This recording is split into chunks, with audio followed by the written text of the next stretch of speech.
참목소리를 읽겠습니다. 베드로전서 3장 8절입니다.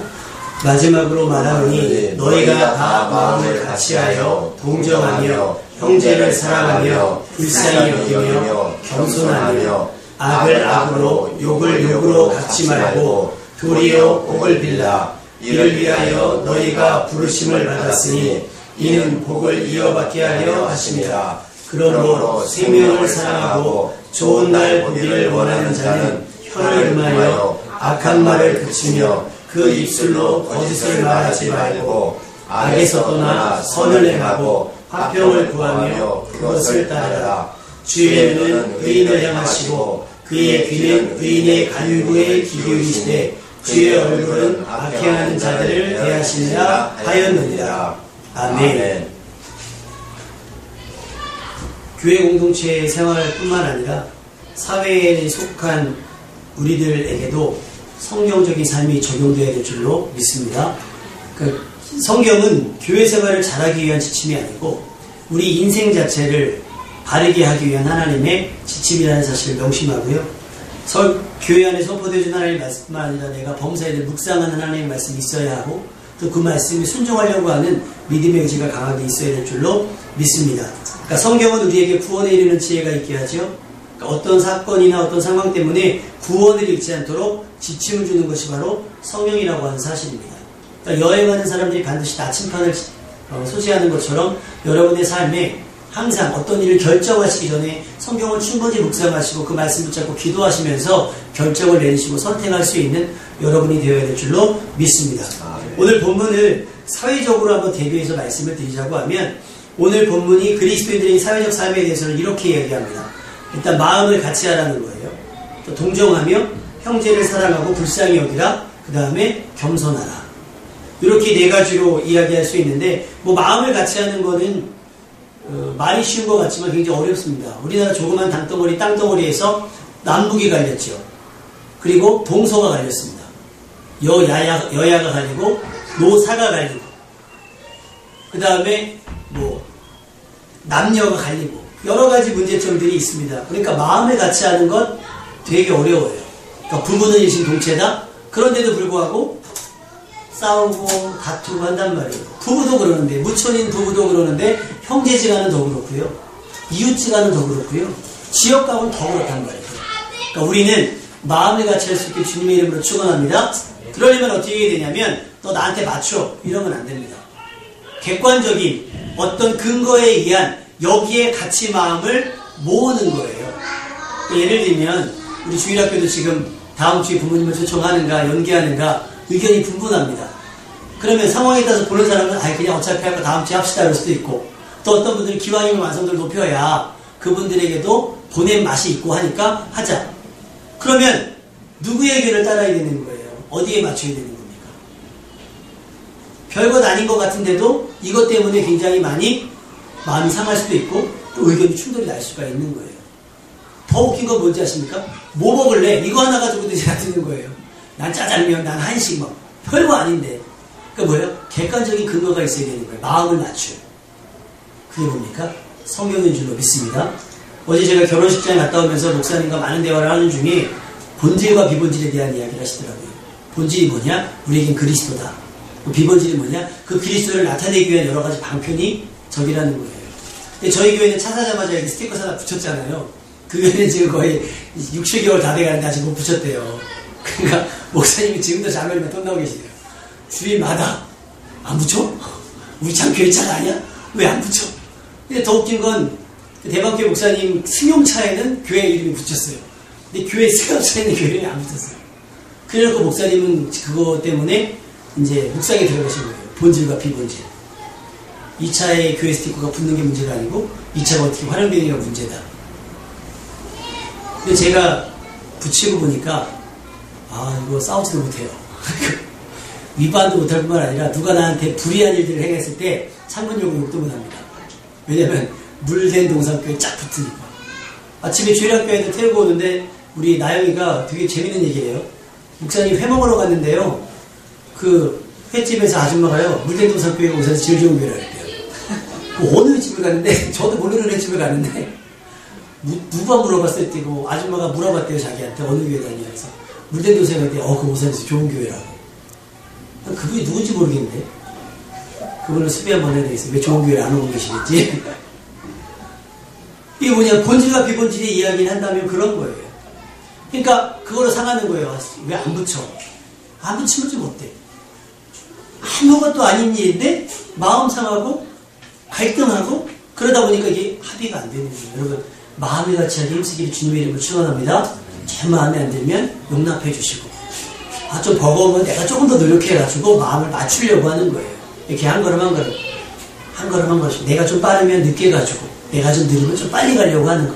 이것이 마음을 맞추는 자세인 줄로 믿습니다. 그걸 뭐라고 얘기하냐면 동역이라고 얘기하고, 동고라고 얘기하고, 동반이라고 얘기하는 거예요. 내가 막 하면서 따라와, 이건 동역이 아니고, 난 이렇게 할 거야, 너도 이렇게 해, 이건 동거가 아니고, 난 막 앞질러 가면서 너 언제 올 거야 하는 건 동반이 아니에요. 같이 가든. 물론 한참 먼저 갔다가 기다려주는 것도 동역일 수 있고 동거일 수 있고 동반일 수 있겠지만, 기왕이면 처음부터 끝까지 같은 속도로 같은 방향을 향해서 나아가는 것, 그것이 마음을 같이 하는 건 줄로 믿습니다. 마음을 같이 하는 것은 당연한 이야기지만 어려운 거예요. 센 사람의 일방적인 힘으로 되어지는 것은 아닙니다. 마음을 얻고 마음을 나누는 것은 쌍방의 합의가 이루어져야 되는 거예요. 그 뭐예요? 자유의지를 건드릴 수 있는 우리 안에 무언가 있어야 된다는 거예요. 마음이 동한다 그러잖아요. 마음이 동한다. 어느 선교사님이 와서 설교를 했답니다. 그 설교를 들으니까 막 그 선교사님을 도울 마음이 막 일어나는 거예요. 그 모습을 보면서. 이게 뭐예요? 마음이 움직여지는 거예요. 마음을 함께 하려고 하는 거죠. 근데 우리 어떻게 해요? 해. 시키면 해. 부모 자식 간에도 그렇고 선생님과 제자 선생님도 그런 거예요. 시키면 해. 뭐 말이 많아? 너는 그냥 시키는 대로만 해. 이건 마음을 같이 하는 게 아니에요. 그 마음을 빼앗는 거고 그 마음을 무시하는 거겠죠. 우리는 항상 마음을 같이 할 수 있기를 주님의 이름으로 축원합니다. 하나님도 우리에게 자유의지를 주시고 그 자유의지를 해방하지 않으셨어요. 선악과 먹고 안 먹는 거 건드리 방해하지 않으셨단 말이에요. 그 선택을 존중이라고 할까요? 자유의지에 대한 선택권. 여러분이 이 자유를 가지고 하나님을 섬기고 또 내 이웃을 섬기는 데 쓸 수 있기를 주님의 이름으로 축원합니다. 그러니까 강제성이 있으면 안 되고 강요가 있어도 안 됩니다. 자율성을 보장해 주셔야 되는 거예요. 그러니까 왜 교회들마다 그 출석부 하잖아요. 이렇게 막 새벽기도 출석부. 스트레스 아닙니까? 회사에 출근 카드 찍는 것도 스트레스인데 교회 와서 지난번에 오셨던 그 집사님 있잖아요. 남자 집사님. 배 집사님이 그 얘기 하시는 거예요. 자기는 교회도 그 출퇴근 카드를 찍어야 된다고 생각을 하는데요. 왜냐면 안 그러고 목사님들이 게을러진다는 거예요. 도대체 대한민국 목사님들 어떻게 보셨길래 그런 얘기를 하시더라고요. 맞습니다. 전 그렇게 하면은 아마 잘릴걸요. 출퇴근을 일방적으로 못해요. 뭡니까? 자율성을 가지고 나는 열심히 하나님께서 받으시는 열심이지. 인색함으로는 억지로 하지 말라고 성경 분명히 기록되어 있는데 어떤 분이 틀에 매여가지고 억지로 끌려가는 것? 부자 청년에게 주님께서 너 나를 따라오려거든 이렇게 말씀하셨지. 너가 안 팔고 하면 어떻게 큰일 나? 협박하지 않으셨단 말이에요. 여러분이 자율성이 하나님을 향하고 여러분이 자율성이 여러분을 기도하게 하고 여러분의 자유의지가 하나님 말씀 앞에 서게 하는 그 은혜가 은총이 믿음의 결단이 여러분에게 있어야 될 줄로 믿습니다. 그 다음이 뭐냐면 마음을 같이 하려고 하고 또 동정이라는 말이 나오는데 동정이라는 말을 찾아봤더니 쉼파데스 그러니까 쉼파데스 그러더라고요. 뭐냐고 사전을 찾아봤더니 동감이라는 거예요. 동감. 저 사람이 느끼는 슬픔, 저 사람이 느끼는 기쁨, 저 사람이 지금 처해 있는 상황이 이해되는 거예요. 근데 왜 너 그런 얘기 있잖아요. 너 나 동정하지 마. 이런 얘기 있잖아요. 싸구려 동정은 필요 없어. 막 이런 얘기들 하는데 그런 동정 아니에요. 그러니까 나는 이입되지 않으면서 그냥 형식적으로 내뱉는 말이 아니라 정말로 그 감정이 이입이 되는. 같이 아파하고 같이 기뻐하고 아플 때는 같이 아파하고 하는 것. 이것이 동정입니다. 여러분이 왜 내 주변에 이렇게 사람들을 보면 어려워하면 막 가슴 아파하는 거 있잖아요. 그 동정의 마음 여러분에게 있기를 주님의 이름으로 축원합니다. 이것이 우리가 가져야 될 예수님의 마음이에요. 쟤는 채고 나는 나고 뭐 어떻게 되겠지 이건 아닙니다. 쟤는 배고픈데 나는 배부르다? 동정하는 마음이 아니겠죠. 또 형제사랑 불쌍히 여김 당연히 이거는 그 그리스도의 마음을 가지면 저절로 되어지는 부분인데 이 모든 것이 되어지려면 아까 오늘 말씀에 나온 것 중에 뭐가 있냐면 겸손이 있습니다. 겸손. 나보다 남을 높게 여기는 거예요. 그러니까 누구를 대하든지 죽게 하듯 하는 거죠. 주님을 대하듯 정중하게 주님을 대하듯 친절하게 대하는 거예요. 왜? 내가 낮아졌으니까. 예수님이 종의 형체를 가지고 우리 가운데 오셨잖아요. 그럼 당연히 우리도 주인의 자리에 서는 것이 아니라 종의 자리에 서는 거예요. 근데 한국교회는 성경을 통해 뭐라고 얘기하냐면 리더십을 얘기합니다. 리더십. 앞장서라라는 거예요. 여러분, 이스라엘 백성 그 수많은 사람 중에 리더는 한 사람이었습니다. 모세. 물론 중간에 뭐 10부장, 50부장, 100부장 세워졌지만 그런 것들은 모세의 리더십이 가장 큰 효과를 나타내기 위해서 따르는 팔로워십 중에 하나고요. 근데 우리는 다 머리 내리는 거예요. 그러니까 머리가 안 되면 실패처럼, 낙오처럼 느껴진다는 거예요. 그거는 자칫 못하면 비전이 아니고 교만일 수 있다는 사실이에요. 열방을 품으라 그래요. 열방을. 내가 이제 오늘 그 선교단체 그 간사람과 얘기했는데 열방이 뭐야 내가 물었더니 열방을 불렀구나. 니네 동네나 일단 품어봐. 내가 웃으면서 그랬거든요. 야, 지금 청년 여학생들이 다 외국 나가. 시골 총각들은 다 외국 사람들이랑 결혼해. 왜 그러는 거야? 그러니까 이단들이 들어와서 통일교가 들어가고 총각들 다 꼬셔가잖아. 야, 열방에 우리나라 시골은 안 포함되어 내가 막 웃으면서 그랬거든요. 그랬더니 열방 얘기를 다시 안 하더라고요. 세계를 품는 거 중요합니다. 근데 모두가 어떻게 같이 품어요? 같이 한 걸음씩 한 걸음씩. 내 주변, 내 가족, 내 형제부터 조금씩 품어가면서 이것이 점점 뻗어나가는 거죠. 이렇게 쫙 뻗어나가서 확장되어지는 거예요. 그러면 어떻게 돼요? 겸손하는 거예요. 내 상태를 알아야 되는 거예요. 내가 몇 달란트를 가진 사람인지, 내가 정말 열방을 향해 가야 되는 사람인지.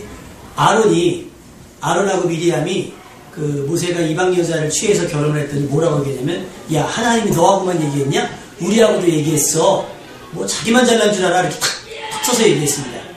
그러니까 하나님이 아론과 미리암 뭐라고 그래요? 딱 얘기해서 미리암이 문둥병에 걸립니다. 그래서 뭐라고 했냐면, 너하고 얘기한 것도 맞는데 모세는 다른 사람들과 다르게 나와 대면해서 앉아라 그랬어요. 나를 그에게 나타내는 사람이다. 네가 함부로 말할 수 있는 사람이 아니다라는 거예요. 같은 어떤 직업을 가졌어도 같은 위치에서 같은 역할을 한다 할지라도 틀린 거예요. 감히 나도 하나님과 같이 말하는 사람이다? 이건 아니라고 하는 거죠. 존중해 주는 거예요. 여러분은 저를 존중해 주시고 저는 또 반대로 여러분을 존중해 드리고, 여러분은 여러분의 부모님을 존중하고 부모님도 자식들을 존중하고 내 형제들과 내 이웃들을 존중해 주는 삶, 그것이 겸손이라고 하는 사실입니다. 열방을 품기 위해 다른 사람들을 밟고 가는 것이 아니라 그들을 일으켜 세우면서 확장되어져 가야 되는 것이지, 마치 나는 무조건 5달란트 가진 사람인 것처럼 착각하면 안 된다라고 하는 사실이에요. 그래서 그런 얘기 하잖아요. 주제 파악이라고 하는 말을 나쁘게 들으면 기분 나쁠 수 있지만 내가 얼마만큼 할 수 있는가, 내가 어느 정도 할 수 있는 걸 해야 돼요. 제가 지금 요리를 할 수 있는 걸 뭐 할 수 있냐고 묻는다면 제가 가장 자신 있게 할 수 있는 요리는 볶음밥이에요. 솔직하게 제가 말씀을 드리면 지난 금요일날 집에 밥이 좀 남아서 제가 볶음밥을 하려고 감자를 썰고 볶음밥을 했습니다. 내가 해놓고도 내가 무슨 짓을 했다 싶은 거예요. 맛이 없어도 어떻게 그렇게 없는 거예요. 나름대로 제일 잘한다고 자랑했던 건데 내가 혼자 해먹으려고 하니까 맛이 안 나요. 뭘 안 넣지? 먼저 소금을 넣는다는 게 잘못 넣고 설탕을 넣었어요. 그 먹어봤더니 맛이 더 이상한 거예요. 이상하다. 그럼 소금이 없는 거예요. 그래서 안 되겠다 그랬고 소금 대신 간장을 넣어봤어요. 그러니까 맛이 점점 신명막측해지는 거예요. 두 숟갈 먹고 이걸 먹어야 되나 버려야 되나, 배는 고픈데 이걸 먹어야 되나 버려야 되나 해서 안 되겠다 해서 막 구석에 찾았더니 소금이 있더라고요. 거기다 소금을 넣었어요. 그랬더니 완전히 기가 막힌 맛이에요. 먹으면 죽을 것 같더라고요. 이게요, 많은 정보가 없는데 괜히 그냥, 이게 근데 만약에 이걸 나 혼자 먹었으니까 다행이지, 손님 왔는데 나 잘해 그래서 해봐요. 그 사람들에게 고용 아니겠습니까? 우리가 우리의 주제를 제대로 파악하지 않고 우리가 겸손하지 않으면 나만 힘든 게 아니라 나와 함께하는 사람들을 힘들고 괴롭게 한다는 사실이에요. 여러분, 겸손하시기를 주님의 이름으로 축원합니다. 이것이 세상을 살아가는 우리의 삶의 태도여야 되는 줄로 믿습니다. 못하는 건 그냥 못한다고 하세요. 근데 못하는 것이 안 한다고 하시면 안 돼요. 이거는 게으름이고 나태함입니다. 못하는 건 못하는 걸로 하셔야 되고 안 하려고 하는 건 하려고 하셔야 됩니다. 그 마음을 같이 하려고 하시고 내 형제와 내 가족을 동정하시고 또 형제 사랑하고 불쌍히 여겨주시고 겸손히 여기는 마음을 갖는 여러분 되시기를 주님의 이름으로 축원합니다. 그 다음에 이제 불의와 맞서는 태도인데 9절 말씀해 보니까 악을 악으로 욕을 욕으로 갚지 말라 그랬어요. 그럴 수는 있는데 악으로 막 하면 그런 거 있잖아요. 제가 지난번에 아우디 얘기했잖아요. 제가 특히 싸운 얘기. 싸우고 있다 일방적으로 태어나서 그런 욕을 처음 먹어봤는데 악이 나한테 확 왔단 말이에요. 깜짝 놀랐어요. 내가 당했어요. 와, 그런 세상의 욕을 막 했단 말이에요. 악이 나한테 딱 들어왔어요. 그럼 내가 뭘로 반응해야 되겠습니까? 이게 어디다 대고서 차 내리고 같이 멱살 잡습니까? 주일날 10시 반에? 예배드리러 와야 되는데 차량 운행을 해서? 그럴 수는 없는 거잖아요. 참을 수는 있어요. 그래서 제가 말씀드렸잖아요. 오면서 뭐라고 했냐면 하나님, 저 사람이 저렇게 당당하고 뻔뻔하고 저렇게 추악한 것이 돈 때문이라면 돈을 거둬주시고 저가 어떤 권위 때문이라면 권세를 제해주십시오. 그래도 저 사람이 저렇게 뻔뻔할 수 있는지 뭔가 저주한 거예요. 근데 오늘 말씀해 보니까 뭐라고요? 악을 악으로, 욕을 욕으로 갚지 말고 도리어 뭐를 빌라? 복을 빌라라는 거예요. 한번 따라해 볼까요? 도리어 복을 빌라. 이를 위하여 너희가 부르심을 입었다는 거예요. 이해가 되십니까, 여러분? 악을 받아치는 건 누구나 할 수 있는 일이에요. 그리고 조금만 착하고 내 마음 성품이 조금만 온유하면 악을 받는 것을 그냥 견뎌내는 건 누구나 할 수 있다는 거예요. 근데 반대로 악에 대하여 도리어 복을 비는 건 누구나 아무나 할 수 있는 것은 아니에요. 그런데 그것을 위해서 우리가 뭘 입었다? 부르심을 입었다라고 말씀하시는 거예요. 그래서 오늘 주보에 보시면 오늘 묵상의 내용이 뭐냐면 욕을 복으로 바꾸는 기적의 삶이 되십시오라는 거예요. 나에게 욕한 사람이 욕이 들어오잖아요. 그래서 여러분 왜 그 정수기 말고 뭐라죠? 그 물 바꾸는 거 뭐라 그러죠? 정수기 말고 연수기도 아니고 알칼리로 바꾸는 거. 그 있잖아요. 맹물 이렇게 해갖고 그 필터 탁 통해서 나오면 이 물이 알칼리로 바뀐다는 거예요. 그 물 먹으면 무병장수한다는 거예요. 막 똑같은 물인데 그리고 어떤 정수기 선전은 이 필터를 거쳐가면 모든 것이 걸러내져서 깨끗한 물 마실 수 있는 물이 나오네요.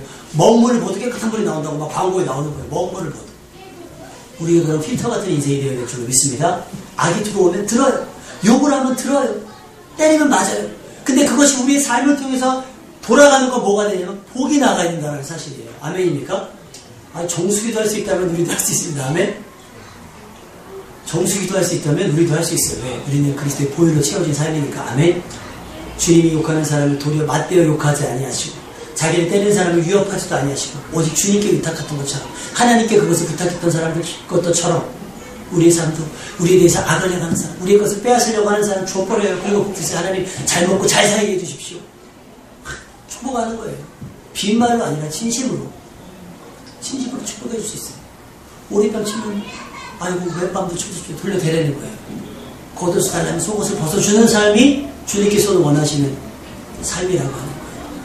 오리를 가지 않으면 심리를 같이 가주는 삶 되어야 될 줄로 믿습니다. 오늘도 아침에 교회에 오는데 전화가 왔어요. 사모님한테. 또 문이 쇠사슬로 칭칭 감겨져 있다는 거예요.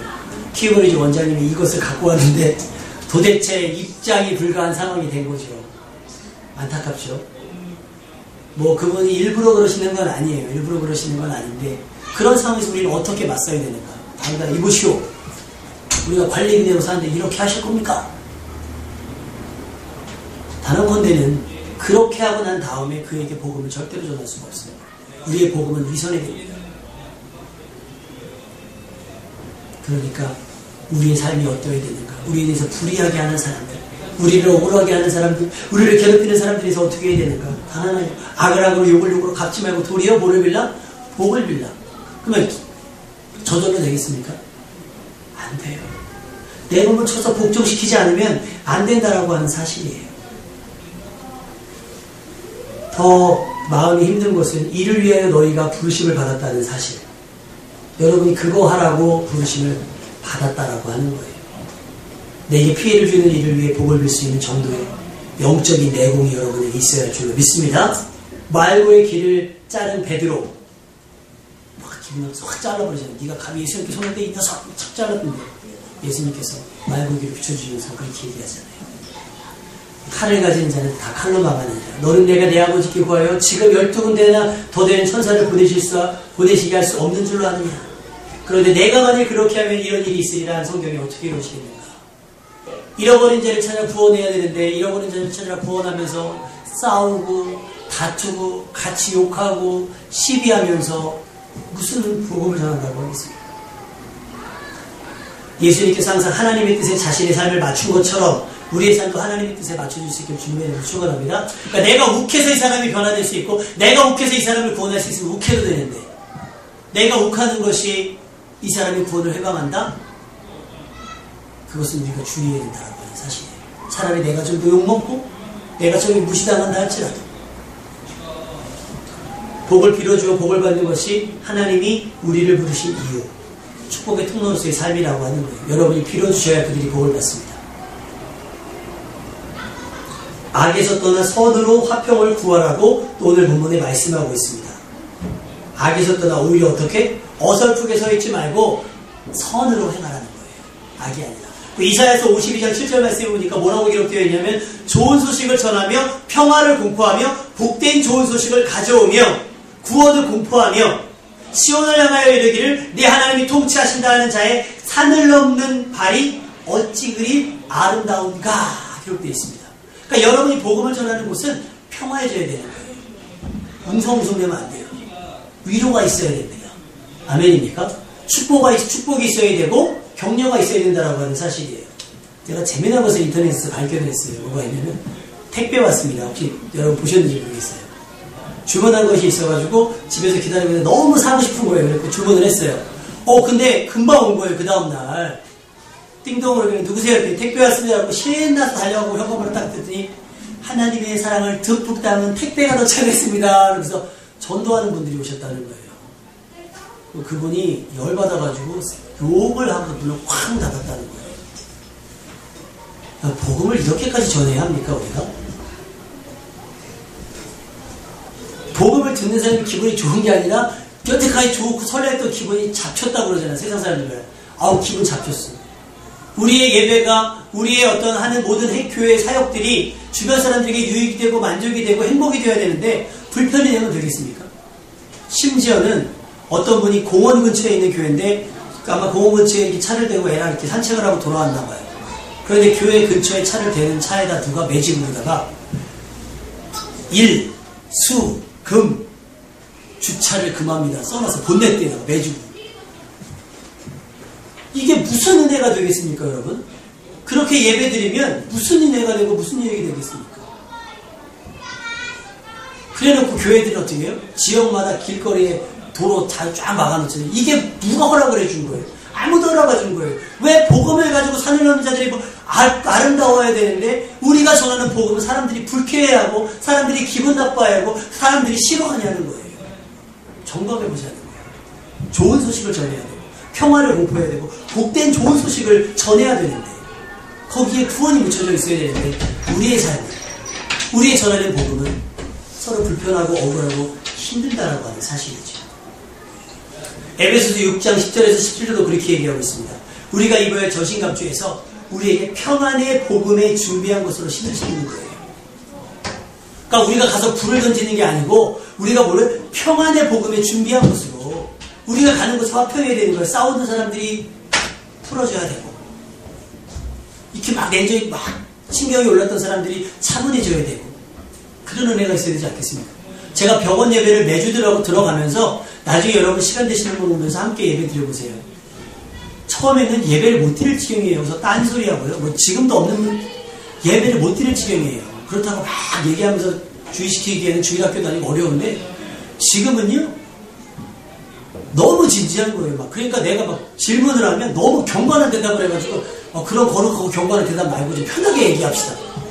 여러분 소원이 뭡니까? 구원받는 거예요. 그러지 말고 정말 그거예요? 지금 막 얘기하거든요. 그들에게 복음은 그들에게 금요일날 10시에 드릴 예배는 평화의 복음인 줄 믿습니다. 평안의 복음인 줄 믿습니다. 그러니까 그들에게 저는 귀한 거예요. 대표 기도하는 분의 거의 3분의 1은 저를 위한 기도예요. 그분들이 저를 어떻게 알겠어요? 거의 다 저희 뭐 장로님 때 연령 때시거든요. 권사님 때 연령. 저보다 어린 사람 비교도 안 돼요. 근데 항상 이기산 목사님 우리 교회에 위해서 기도합니다. 여러분도 그들을 위해 기도해야 될 줄로 믿습니다. 아울러 이번 주 금요일 날 병원도 추수감사주일 추수감사 예배를 드려야 되는데 어떤 분이 그렇게 기도하시더라고요. 추수감사주일인데 본교회를 가지 못해서 죄송하다고 기도해요. 그래서 제가 약속을 했습니다. 추수감사주일 예배 드리고 크리스마스 때는 크리스마스가 끼인 주에는 성찬식과 아울러 원하시는 분들에게 세례를 하겠습니다. 그 생각해봤더니 세례를 다 받는다고 그러면 답이 안 나오니까 저 아는 목사님 몇 분 동원해서 금년을 다 보십시오. 이분에게 안수하고 세례합시다. 하려고 그래요. 그들에게도 하나님이 살아계심이 나타나지 않겠습니까? 이것이 복음의 역사입니다. 여러분이 가는 곳마다 트래블 마이커가 아니라 피스메이커가 되시기를 주님의 이름으로 축원합니다. 그래서 마지막 절을 보시면 우리 마지막 절 한번 다 같이 읽어볼까요? 12절 말씀. 12절 말씀 다 같이 시작. 주의 눈은 의인을 향하시고 그의 귀는 의인의 강구에 기울이시되 주의 얼굴을 악행하는 자들을 향하시는 주의 눈은 의인을 향하시고 그에게는 의인의 강구에 귀 기울이신다고 말씀하셨어요. 어떤 사람이 그런 사람이라는 거예요? 어떤 사람이 그런 사람이에요? 아까 말씀드렸던 욕을 오히려 복으로 바꾸는 기적의 사람. 누구예요? 바로 여러분이에요. 욕이 오되 욕을 복으로 바꾸는 사람. 마술 같은 사람이겠죠. 마음을 같이 하려고 힘쓰고 애쓰는 사람. 내 주변 사람을 동정하며 위로하고 격려하는 사람. 그런 사람들이 의인이라고 하는 사실입니다. 그냥 그럴듯하게 성경 적히고 교회 다니면서 어떤 직분을 자랑하는 사람들이 의인이 아니고 그런 삶을 살아가는 사람들이 성경은 의인이라고 얘기했습니다. 하나님은 주의 눈은 누구를 향하시고 의인을 향하시고. 그러니까 내가 가는 곳이 하나님 궁금하신 거예요. 얘가 또 오늘은 어떤 역사를 나타낼까? 얘가 오늘은 어떤 평화를 이룰까? 뭐 필요한 거 없을까? 제가 가는 곳에 뭐가 필요한 것이 없을까? 물질을 주시고 또 사람을 붙여주시고 또 때에 따라 어떤 상황을 열어주시는 중이 있지 않겠어요? 또 그의 귀는 의인의 강구에 기울이시는 거예요. 뭘 놓고 기도하겠습니까? 하나님 내가 화평하기 원합니다. 내가 가는 곳에 평화를 나타내기를 원합니다. 라는 기도하지 않겠어요? 하나님 내가 욕을 복으로 바꿀 수 있는 사람이 되게 없어서 내 가슴을 치는 그런 기도에게 화해의 은총이 있지 않겠습니까? 기도에도 응답되지 않는 거 삶에 있다고 제가 말씀드렸잖아요. 예배에도 마음이 답답한 거 뭐예요? 삶에 있는 거예요. 삶의 문제가 있는 거예요. 우리가 돌이켜서 이러한 삶을 살아가실 때 우리를 통해서 흘러나가는 복음이 어떻게 되겠습니까? 나를 통하여 아까 우리 장로님 기도시는 우리 교회를 통해서 여러분의 삶을 통해서 하나님의 나라가 확장되어지는 거예요. 창세기에 보면 에덴 동산에서 흐르는 물이 이렇게 흘러내려서 어떻게 해요? 내 강을 이룬다 그래요. 여러분의 삶에 흘러넘친 하나님의 은혜가 주변으로 흘려져서 땅을 적시고 땅을 그리스도로 물들게 하는 거예요. 근데 여러분이 간신히 목말라 죽지 않을 정도로 은혜만 갖고 있다면 뭘로 나누고 뭘로 베풀겠습니까? 왜 욕을 욕으로 맞습니까? 은혜가 없으니까 그렇죠. 왜 화를 화로 맞습니까? 은혜가 없어서 그러는 거예요. 여러분이 은혜 받아야 되는 이유는 복 받으려고가 아니라 욕을 욕으로 갚지 않기 위해서 여러분에게 은혜가 필요하고 화를 화로 갚지 않는 거예요. 마음을 같이 하기 위해서 은혜가 필요한 거예요. 동정하고 형제를 사랑하고 그렇게 평화를 이루기 위해서 여러분의 은혜가 필요하다는 사실입니다. 여러분이 이 은혜를 누리고 여러분의 삶을 통해서 그 주변이 화평해지고 그 주변이 하나님의 나라가 되어지는 놀라운 은총이 나타나시기를 주님의 이름으로 축원합니다.